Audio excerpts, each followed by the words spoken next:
Okay, good guys, no? So meron lang tayong bibigay guys na tips doon sa mga baguhang technician, no? So ito po guys ay DL error, no? Or door lock ng LG, no? Para doon sa DL error. No, so maraming nakaka-encounter guys na meron siyang DL error. Then nung pinalitan ng door lock, DL pa rin, no? DL error pa din.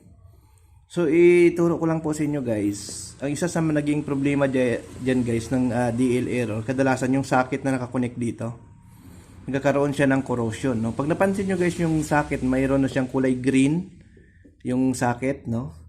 Mayroon na kayong nakikitang kulay green, ibig sabihin corroded na yung socket ng door lock nyo. So magkukos yan siya ng DL error, no? Kahit sasalpakan nyo siya ng bagong door lock, minsan gagana yan, pero after a week babalik na naman siya sa pagka DL kasi nga corroded na yung socket, no? Kasi tulad nito, dahil bago siya, magkakaroon siya ng konting contact, so gagana siya, no? So after a week na ginagamit, hindi na siya gagana, magkakaroon ng DL error, no? Dahil dito sa corrosion. Lang guys sa inyo, kapag napansin nyo guys na mayroon ng corroded yung pinaka socket, may corrosion na yung sinasaksak dito, ang mayroon na siyang kulay green, palitan nyo na, no? So ang pagpalit niyan guys, mahirap makahanap kasi ng socket niyan, no? So wala kang mabibili, or siguro sa service center may bibili ka isang set, no, harness, medyo mahal, no? So mahal.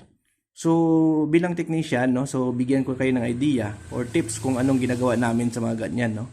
So ang gagawin nyo guys, yung may mga ganito kayong socket, ito, yung mga ganitong socket guys, huwag nyo itapon, pwede nyo tong basagin, no? Pag binasag nyo to yung mga ganitong socket guys, ang kalabasan yan, maging ganito na siya, oh.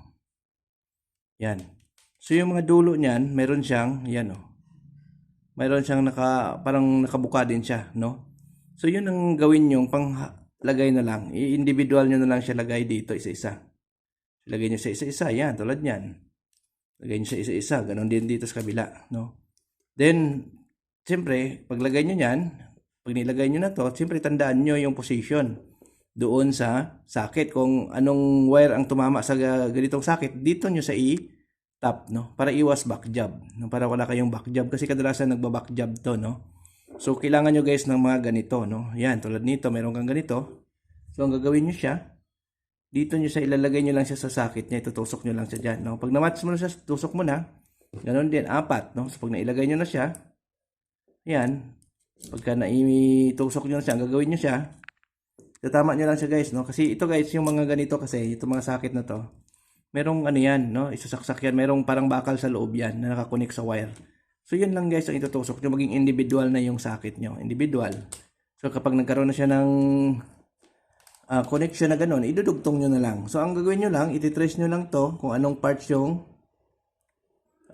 nakatama dito sa area na to. Example dito, ang tama dito, kung anong wire ang nakatama dyan, yun yung i-connect nyo rin dito, no? So ganun po ang remedy sa mga ganitong problema, no? So kung apat yung connection, lagyan niyo siya ng apat, no? So yan, maiwasan nyo guys yung back job pagdating sa DL error, kasi usually guys, sa experience namin, yung mga DL error nito, kinakabitan natin after 1 month nagdi-DL ulit, no? So good naman yung door lock, no? Pero ang nangyayari, yung socket ang naging problema. Basta lahat ng socket guys, pag may makita kayong parang nagi-green na siya sa loob, ibig sabihin, corroded na yan. So, pwedeng magmamalfunction na talaga yan. So, ang mangyayari dyan, magkaroon siya ng error. Hindi siya magkaroon ng contact. Kahit anong linis nyo ng contact cleaner, guys, minsan nadudurog kasi yan, yung kulay green na yan. Wala na. Pagka yung mga ganito kasi, guys, minsan, pag naging green na yan, nadudurog na. So, wala na siyang contact sa loob. So, ang gagawin nyo na lang, i-individual nyo na lang, no? So, gamit kayo ng mga ganito. So, sabihin nyo sa customer na kailangan nyo siyang gamitan ng ganito, kasi nga corroded na, kasi nga paglagyan lang, baka ilang weeks, babalik din yung problema dahil doon sa corrosion ng socket, no? Kasi nga, bihira makakabili ng isang socket na yon na buo. No? Samantala, pag ilagyan nyo siya ng individual na ganito, bihira na siya masira, no? Hindi na siya basta-basta masira yung ganito. So, every time magpalit kayo ng ganito, ng door lock, once na may corroded na, gamit kayo ng mga ganito, yung parang extension siya. No? Yung individual, tusok nyo na lang siya dyan. Ayan. So, make sure nyo lang guys na mahigpit, no? Yung tama niya, mahigpit siya para naman maganda ang contacts, no? So, tips ko lang yan sa inyo guys, no? So, sa next video natin, ituturo natin to kung paano iti-test or iti-check itong door lock, no, kung paano siya i-actual test para malaman siya kung sira or buo pa, no. So yun ang next video natin na ilalabas, no. So ito ay DL error para maiwasan ang back job, no. Okay? Maraming salamat sa panood. Bye-bye.